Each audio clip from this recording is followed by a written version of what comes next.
Hello बच्चों, इस video में हम पढ़ेंगे कोलराउस का नियम तथा इसके अनुप्रयोग। ये बोर्ड एग्जाम के लिए वेरी मोस्ट इंपॉर्टेंट टॉपिक है। तो आइए समझते हैं कि कोलराउस का नियम किसे कहते हैं। अगर आप वीडियो को अच्छे से वॉच करते हैं तो कोलराउस का नियम एकदम आपके दिमाग में उतर जाएगा। तो आइए समझते हैं कोलराउस का नियम किसे कहते हैं। इस नियम के अनुसार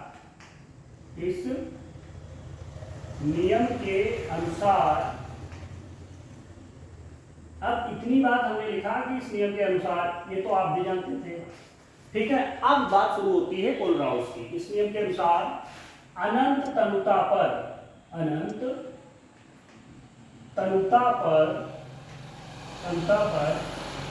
किसी वैद्युत अपघट्य की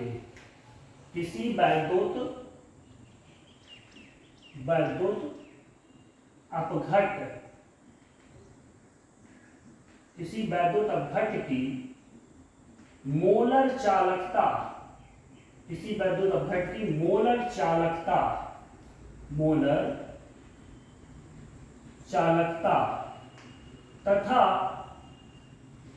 उस विलयन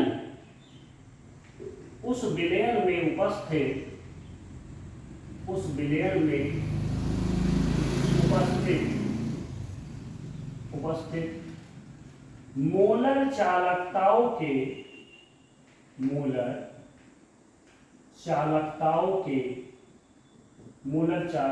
के योग के बराबर होता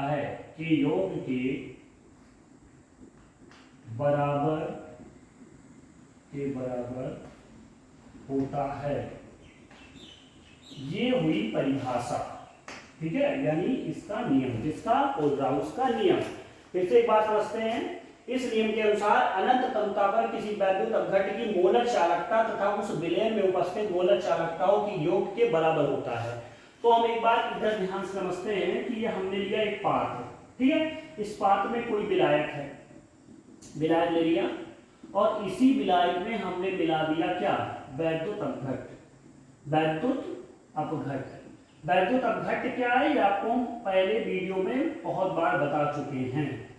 यानी वह जलीय विलयन जिसमें हम क्या करंट उत्पन्न कर सके, ठीक है, अर्थिंग उत्पन्न कर सके, उसे वैद्युत अपघट्य कहते हैं। ये वैद्युत अपघट्य, तो हमने वैद्युत अपघट्य के रूप में ले लिया NaCl इस विलायक में घोल दिया।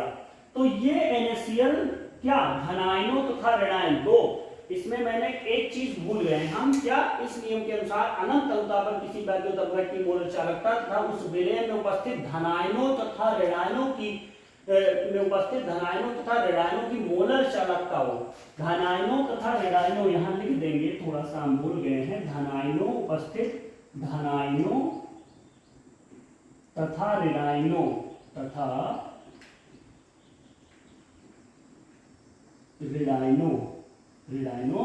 के योग के, धनायनों तथा ऋणायनों की मोलर चालकताओं के योग के बराबर होता है, कि मोलर चालकताओं के योग के बराबर होता है। फिर से एक बार बच्चों समझ लेंगे।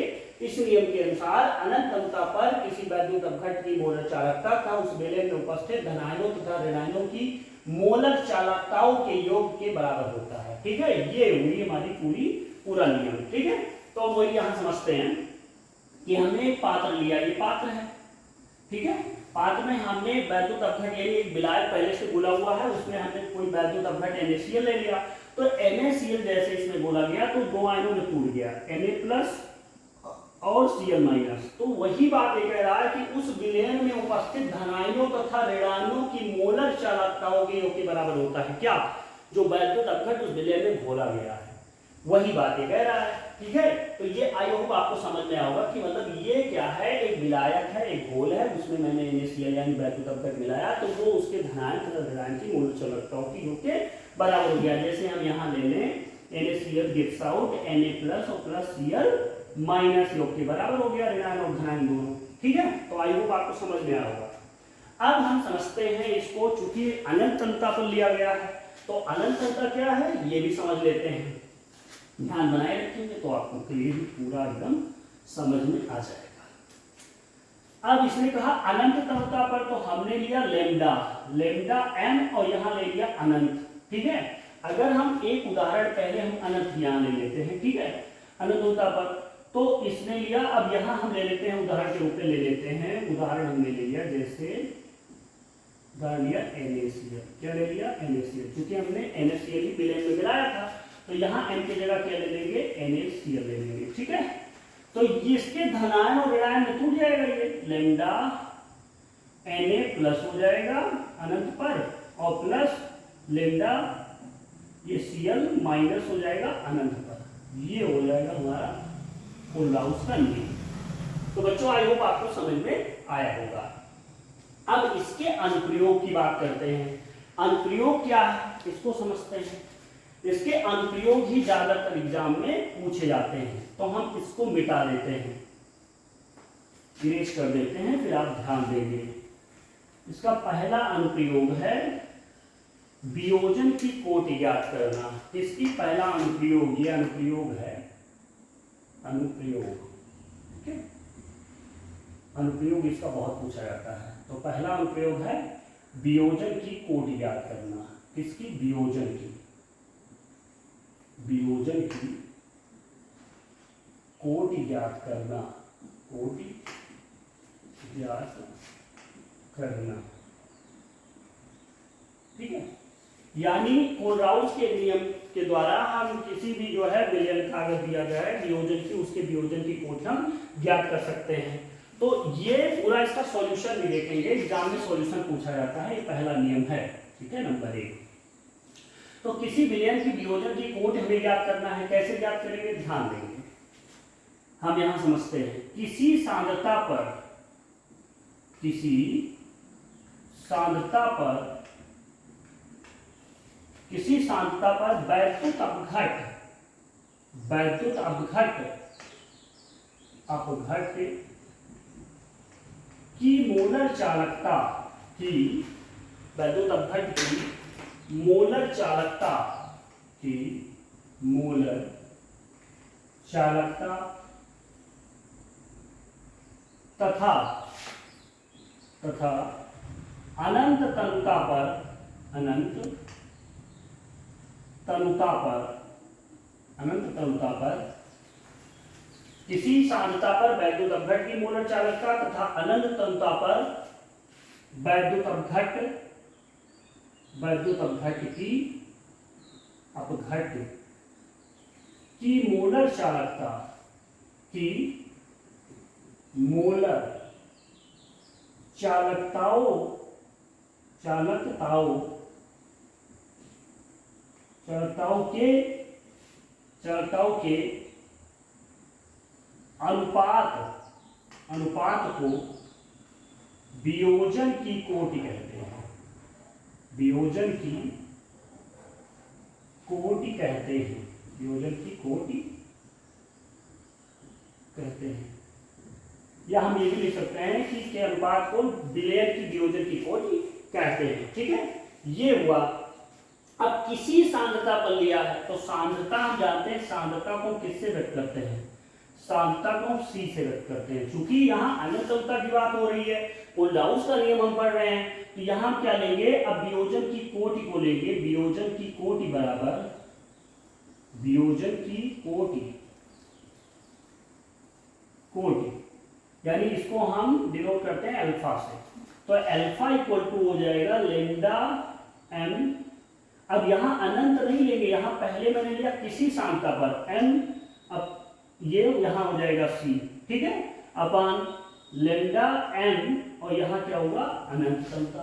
ठीक है, ये हो गया अल्फा इक्वल टू, अर्थात हम लिख सकते हैं alpha equal to lambda m c upon क्या लेमडा m अनंत। ठीक है, अनंतता पर, क्योंकि इसने पहले कहा किसी सांद्रता पर वैद्युत अपघट की मोलर चालकता तथा अनंतता पर वैद्युत अपघट की मोलर चालकताओं के अनुपात। तो अनुपात मतलब जैसे 1/2 हम लिखते हैं, तो इसको 1/2 नहीं लिख सकते, तो वही मैंने अनुपात में यानी बटा में ले लिया। ठीक है, इन दोनों को हम इसको अगर हिंदी में आपको बताना चाहें, पूरा भाषा रूप में लिखना चाहें, तो ऐसे लिख सकते हैं कि वियोजन की कोटि बराबर, ध्यान देंगे, वियोजन की कोटि बराबर, वियोजन की कोटि बराबर हो जाएगा सांद्रता पर, किसी सांद्रता पर, किसी सांद्रता पर विलयन की मोलर चालकता, विलयन की मोलर चालकता तथा जो है अनंत तनुता पर, अनंत तनुता पर विलयन की मोलर चालकता, विलयन की मोलर चालकता, इसका हिंदी रूप है। इसको ऐसे भी लिखा जा सकता है। आई होप यहाँ तक ना दिखाई दे रहा हो तो आप समझ सकते हैं किसी सांद्रता पर विलयन की, ये जो होता है किसी सांद्रता पर विलयन की मोलर चालकता होता है, तो ये लैम्डा एम जो है घात अनंत है, जो इसको हम कहेंगे अनंत तनुता पर विलयन की मोलर चालकता, अनंत तनुता पर विलयन की मोलर चालकता है। ठीक है, तो आइए बच्चों आपको समझ में आ रहा होगा, गर्मी बहुत है। तो अब हम समझते हैं इसका दूसरा अनुप्रयोग। ठीक है, इसको इरेज करते हैं। अब हम समझेंगे इसका दूसरा अनुप्रयोग जो आपके एग्जाम के लिए वेरी वेरी मोस्ट इंपॉर्टेंट है, ध्यान देंगे आप। ठीक है, अब हम समझते हैं दूसरा अनुप्रयोग इसका है दुर्बल वैद्युत अपघट, दुर्बल वैद्युत अपघट की मोलर चालकता ज्ञात करना, कि मोलर चालकता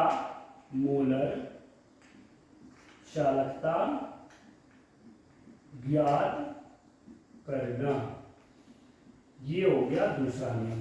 ठीक है, अर्थात हम लिख सकते हैं, अर्थात कोलराउस के नियम द्वारा, कोलराउस के नियम द्वारा हम किसी विलयन की, किसी दुर्बल वैद्युत अपघट, दुर्बल वैद्युत अपघट की मोलर चालकता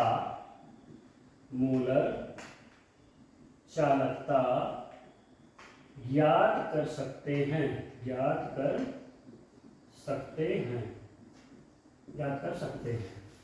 ठीक है, तो ये हुआ। अब ये दूसरा अनुप्रयोग है दुर्बल वैद्युत अपघट की मोलर चालकता ज्ञात करना। कैसे करेंगे, ध्यान देंगे, बिल्कुल इंपॉर्टेंट ये अनुप्रयोग है, यही डायरेक्ट एग्जाम में पूछ लिया जाता है।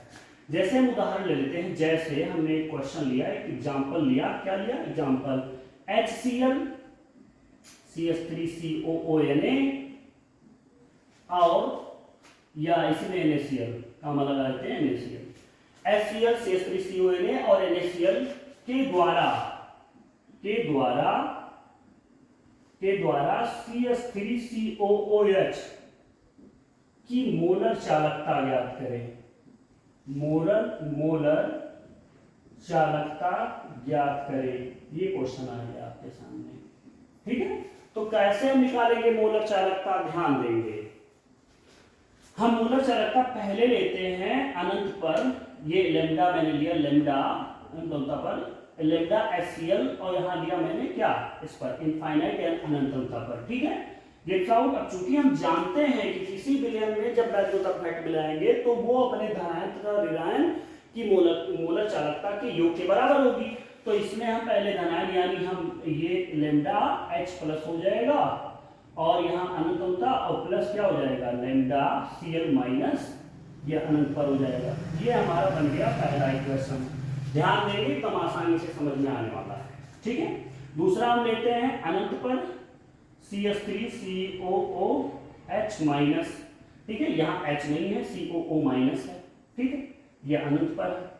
अब यहाँ पूरा भी लेंगे ना, Na है, ठीक है, इक्वल टू अनंत पर क्या लिया CH3COO माइनस और प्लस लैम्डा, क्या हो जाएगा Na, यहाँ सोडियम है ना, Na प्लस, और ये भी अनंत पर, ये इक्वेशन बन गया सेकेंड। थर्ड देखते हैं NaCl है, तो लैम्डा NaCl अनंत पर इक्वल टू क्या बन जाएगा लैम्डा Na प्लस अनंत पर और प्लस लेमडा Cl माइनस अनंत पर। ये भी बन गया इक्वेशन थर्ड। ठीक है, ये हमारा, ये आप आई होप आपको समझ में आ रहा होगा कि इसने कहा कि किसी भी विलयन में जब कोई वैद्युत अपघट्य मिलाते हैं तो वो अपने धनायन तथा ऋणायन के योग के बराबर हो जाता है, मोलर चालकताओं के योग के बराबर होता है। तो अब हम यहाँ इसको समझ लेते हैं आगे। आई होप आपको इतना दिख रहा होगा, ध्यान देंगे। अब क्या ये समीकरण 1, 2 और 3 जो बना है, इसको क्या करना है कि समीकरण 1 तथा समीकरण 2 को जोड़कर इक्वेशन यानी समीकरण 3 को घटाने पर यानी adding equation first and second and subtract equation third. ठीक है, तो हम सब्सट्रैक्ट करेंगे। इक्वेशन फर्स्ट एंड सेकंड क्या है, ध्यान से यहां लिखते चलेंगे एकदम। लेमडा H प्लस अनंत पर है दोनों, और लेमडा Cl माइनस ये भी अनंत पर है, प्लस दूसरा इसमें जोड़ देंगे, दूसरा हम ऐड करने के लिए कहें ना, लेमडा CH3COO माइनस अनंत पर प्लस लेमडा Na प्लस और ये हो जाएगा अनंत पर। अब इसमें से माइनस करेंगे किसको, थर्ड वाले को हम लेंगे ब्रैकेट में, क्योंकि ये माइनस करना है Na प्लस अनंत पर प्लस लेमडा Cl माइनस अनंत पर। ठीक है, ये हमने ब्रैकेट में लिया। अब हम ब्रैकेट में जो लिए हैं इस ब्रैकेट को ओपन करेंगे तो ये यहाँ का चिन्ह क्या होगा, प्लस जो है वो माइनस में हो जाएगा। तो कैसे करेंगे, ध्यान देंगे। हम क्या करेंगे, आगे बढ़ा देते हैं पूरा। लेमडा H प्लस अनंत प्लस लेमडा Cl माइनस अनंत प्लस लेमडा CH3COO माइनस अनंत प्लस लेमडा Na प्लस और अनंत। यहाँ माइनस करेंगे तो ये ओपन हो जाएगा, तो ये हो जाएगा लेमडा, यहाँ ले लेते हैं नीचे, माइनस लेमडा Na प्लस अनंत और ये माइनस या माइनस का मल्टीप्लाई हो जाएगा, माइनस हो जाएगा लेमडा Cl माइनस अनंत। ठीक है, अब जो अपोजिट चिन्ह हैं उनको हम क्या कर देंगे, कट कर देंगे। जैसे यहाँ Cl माइनस है, यहाँ Cl क्या है, प्लस है, यहाँ कट गया। ये Na माइनस है और यहाँ Na प्लस है, तो ये भी कट गया। बचा क्या, बचा लेमडा H प्लस और प्लस लेमडा CH3COO माइनस अनंत पर। ठीक है, ये हमारा बचता है। और हमें ज्ञात क्या करना था, CH3COOH की मोलर चालकता। तो हम यहां देख लेते हैं कि लेमडा CH3COOH की मोलर चालकता अगर हम निकालेंगे तो ये कैसे टूटेगा, CH3COO माइनस में टूट जाएगा अनंत पर और प्लस लेमडा H प्लस में टूट जाएगा अनंत पर। तो यही तो हमारा नीचे आ रहा है, देखिए H प्लस और CH3COO माइनस, ये हुआ हमारा कोलराउस का नियम, टोटली फिनिश्ड।